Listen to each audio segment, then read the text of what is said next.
If money feels tight no matter how hard you work, if you're doing everything right but still feel behind, this video is for you.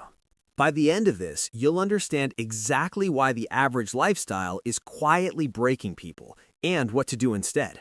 And quick favor, if you want more honest, no-hype money advice, tap subscribe and drop a comment that says freedom so I know you're serious about changing your finances.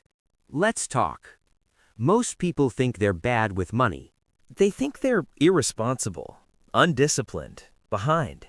But what if the real problem isn't you? What if the real problem is that the cost of a normal life has quietly become impossible? Not a luxury life, not a rich life, just average. Let me show you. Picture this. You're at the grocery store. Nothing fancy in your cart. Chicken, rice, vegetables, cereal. Your cart declines. You feel your stomach drop. You glance behind you. You try another card. It works. You walk out feeling embarrassed, ashamed, like you failed. Here's the truth nobody tells you. That moment doesn't mean you're broken. It means you're living inside modern math, and modern math is brutal. Let's start with income. The typical household brings in somewhere around $80,000 to $85,000 a year. That sounds solid. Middle class, stable, respectable. But that number is imaginary.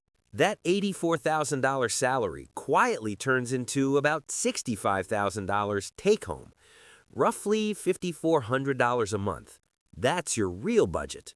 Now, let's spend it. Every expert repeats the same rule. Spend no more than 30% of income on housing. Cool. That's about $2,100 a month. In many cities, $2,100 gets you a small apartment, thin walls, old appliances, long commute. But we'll be generous. Let's say you find something for $2,100. You now have $3,300 left. Unless you live in a dense city, you need a car. Average car payment, $700 a month. Insurance, $200 a month. Gas, $250 a month. Maintenance, $150. That's $1,300 a month just to get to work. Now you're at $2,000 left. Not restaurants, not delivery. Groceries for a modest household, $700 easily. Now you're at $1,300 left. Electricity, water, trash, internet, cell phone, even being frugal, $300 to $350. Now you're at $950 left. Even with employer help, $200 to $400. Let's say $250. Now you're at $700 left. Average payment, $300 to $400. Now you're at $350 left. And we haven't touched clothes, haircuts, car registration, dental work, prescriptions, birthday gifts, school supplies, saving, retirement, entertainment, emergencies. That $350 is your entire buffer. One flat tire erases it. One medical bill erases it. One bad month pushes you into debt. This is what doing fine looks like. And in a moment, I'll show you why making more money usually does not fix this. But first, something important. If this math feels tight, you're not bad with money. You're living inside an economy where baseline survival is expensive. Let's talk about the lie. We're told, work hard, get a good job, everything will work out. That advice worked decades ago. Today, housing costs exploded. Healthcare tripled. Education skyrocketed. Wages crawled. The system changed. The advice didn't. Today, housing costs exploded. Healthcare tripled. Education skyrocketed. Wages crawled. The system changed. The advice didn't. Here's the trap. People realize average feels painful, so they assume I just need to earn more. Raise, promotion, side hustle. Sounds logical, but watch what actually happens. Meet a couple earning $130,000 a year.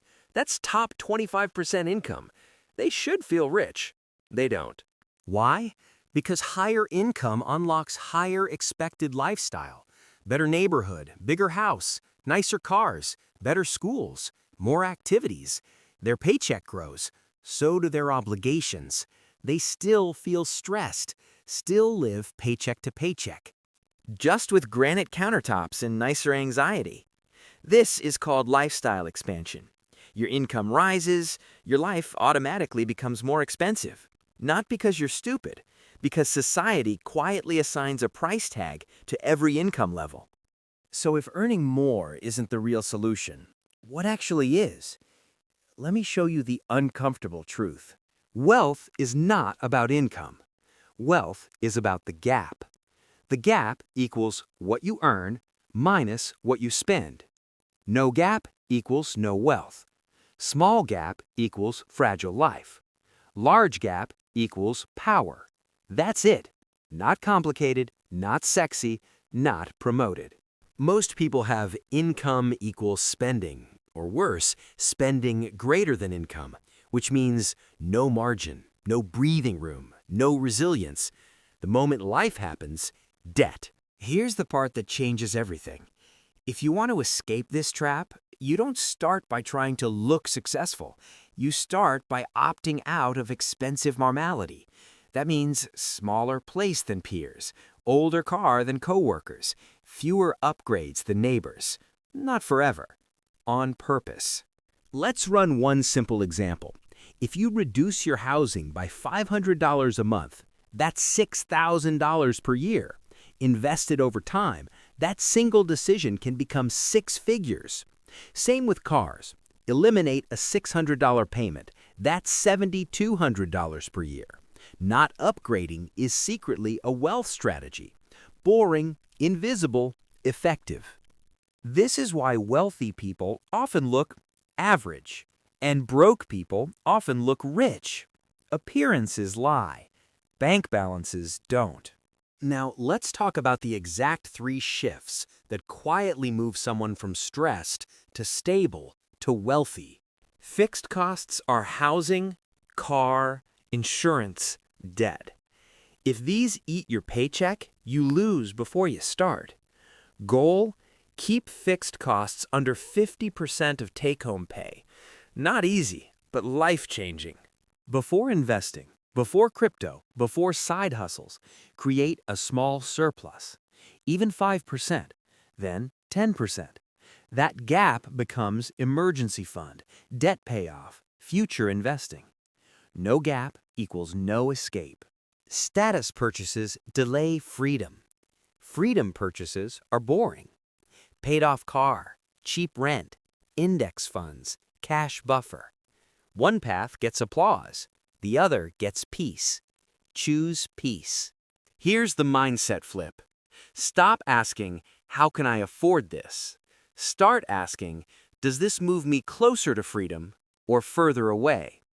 If further away, it's a no. Even if it looks cool, even if friends approve, even if Instagram likes it. Most people never do this. Not because it's impossible, because it's socially uncomfortable. You'll look behind before you become ahead. That's the price. And here's the beautiful part. Once your gap exists, everything changes. Emergencies become annoyances. Job becomes optional. Money becomes a tool, not a threat. Let me be very honest. Nobody is coming to rescue your finances. Not your boss, not politicians, not banks. But that's not depressing. That's empowering because it means you're in control. If you spend less than you earn, protect the gap, avoid lifestyle inflation, and invest consistently, you will build wealth. Slowly, quietly, reliably. That's how it actually happens. Not with viral stocks, not with shortcuts, with math. So if you feel behind, you're not broken. You're not late. You're not doomed. You're awake. And awareness is step 1. If this video helped you see money differently, hit subscribe. If you're choosing stability over appearances, comment freedom. And remember, you don't need to look rich. You need to become free.